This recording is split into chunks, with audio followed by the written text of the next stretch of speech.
What's up, you guys? Welcome back. We have some spoilers here for August 24th. The Commander Collection Black, along with some of the cool Secret Lair stuff we're also getting. This is going to be a pretty quick video just going over some cool reprints with some new artwork.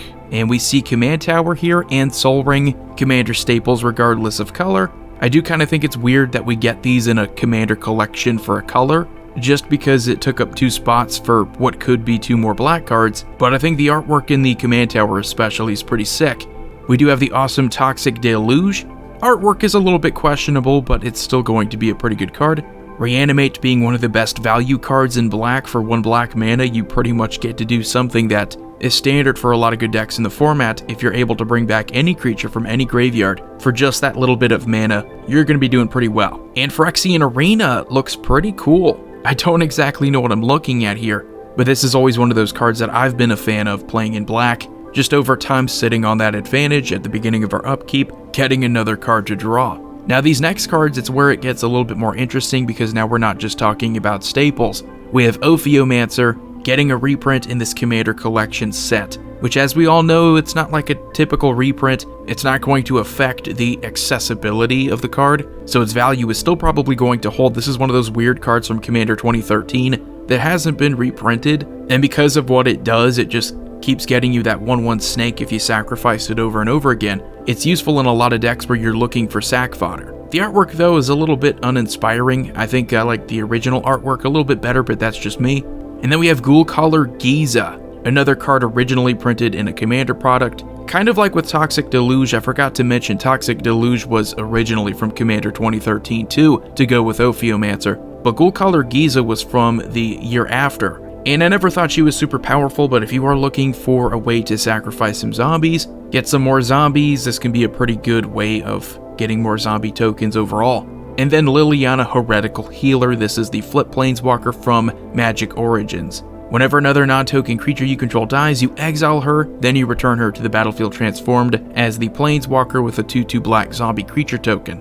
Now for this specific Commander Collection set, I don't know what the flip side is going to look like yet, but just in case if you don't know what that one does, Liliana Defiant Necromancer comes into play with 3 loyalty, you +2 her, each player discards a card, you -X her, return target non-legendary creature card with converted mana cost X from your graveyard to the battlefield, and you can -8 her, you get an emblem with whenever a creature dies, return it to the battlefield under your control at the beginning of the next end step. We do have a bunch of cards for the Secret Lair. This goes back to August 23rd.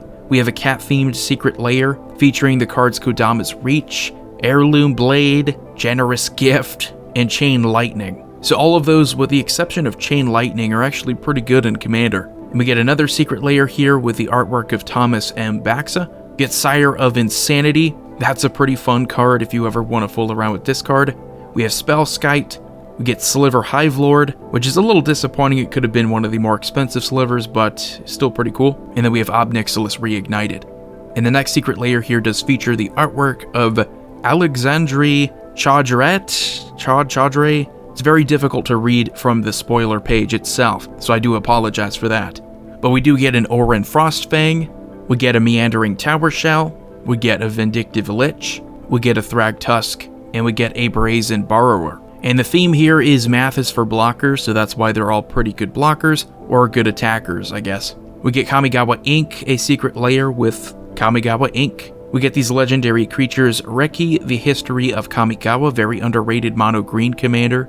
We get Heartless Hitsugu, a very deadly one if you're not careful. We have Toshiro Umizawa, very underrated commander if you're looking to play mono black instance. You can make sort of a spellslinger strategy around this commander. We have Kami of the Crescent Moon, that's a funny one, basically Howling Mine on a commander. And we have Michiko Kanda, Truth Seeker, very defensive.